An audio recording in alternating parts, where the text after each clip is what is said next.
మెదక్ జిల్లా కొల్చార మండలం రంగంపేట గ్రామానికి చెందిన చంద్రశేఖర్ గౌడ్ యాదగిరిగుట్ట శ్రీ లక్ష్మీనరసింహస్వామి దేవాలయానికి పాదయాత్రగా బయలుదేరారు. వెల్దుర్తి మండలానికి చేరుకున్న చంద్రశేఖర్ గౌడ్ పాదయాత్రకు స్థానికులు స్వాగతం పలికారు. స్థానిక రాజరాజేశ్వరి మాత దేవాలయంలో గత రాత్రి బస చేసిన చంద్రశేఖర్ గౌడ్ ఉదయం ప్రత్యేక పూజలు నిర్వహించిన అనంతరం పాదయాత్ర ప్రారంభించారు. పాదయాత్ర ద్వారా అన్ని ఆలయాలు సందర్శించాలని సంకల్పంతో తాను యాదాద్రికి పాదయాత్ర చేపట్టినట్లు ఆయన తెలిపారు. గతంలో శబరిమల, తిరుపతి పాదయాత్ర ద్వారా వెళ్లి దర్శనం చేసుకున్నారని, మరిన్ని దేవాలయాలు సైతం పాదయాత్ర ద్వారా దర్శనం చేసుకునేందుకు కృషి చేస్తున్నారని ఆయన తెలిపారు.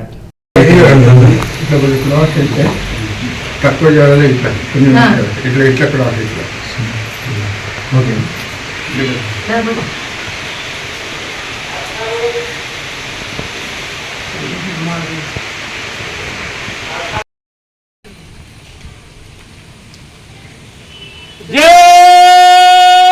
श्री राम, जय श्री राम, जय श्री राम, जय श्री राम। राम लक्ष्मण जानकी जय बोलो हनुमान की, राम लक्ष्मण जानकी जय बोलो हनुमान की, जय श्री राम, जय श्री राम। కొల్చారం మండలం చిన్న గణపూర్ నుంచి నేను బయలుదేరిన స్వామి. నేను రాత్రి నిన్న వీడికి 6 గంటలకు వచ్చినాక ఆ ముస్తాబాయ్ అమ్మ నాకు తోడుకొచ్చి ఇక్కడ గుళ్ళో కూర్చుని చెప్పేసి మేము వచ్చిన దానిక నువ్వు పోమని చెప్పేసి అనుకుని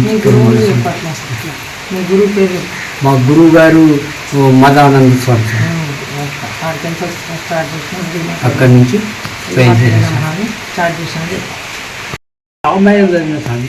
రామాయణం చదివిన నుంచి నాకు ఈ రాముల వారు దేశమంతా తిరిగి ప్రపంచం గురించి, ప్రజల గురించే తిరిగింది కదా, మనం ఎందుకు తిరగవద్దు అనేటి ఒక ఆలోచన నాకు వచ్చి అప్పుడప్పుడు నేను ఈ పాదయాత్ర చేస్తున్నాను స్వామి. ఇంతకుముందు తిరుపతి పోయినా ఫస్ట్ సారి, మళ్ళీ ఇంకోసారి శబరిమల పోయినా 150 మంది స్వాములతోటి మాల వేసి ఎరుముడు తీసుకొని వాళ్ళు ఎంబడి పోయిన స్వామి. మళ్ళీ ఇంకోసారి భద్రాచలం నేను ఒక్కరిని నడుచుకుంటూ పోయిన స్వామి.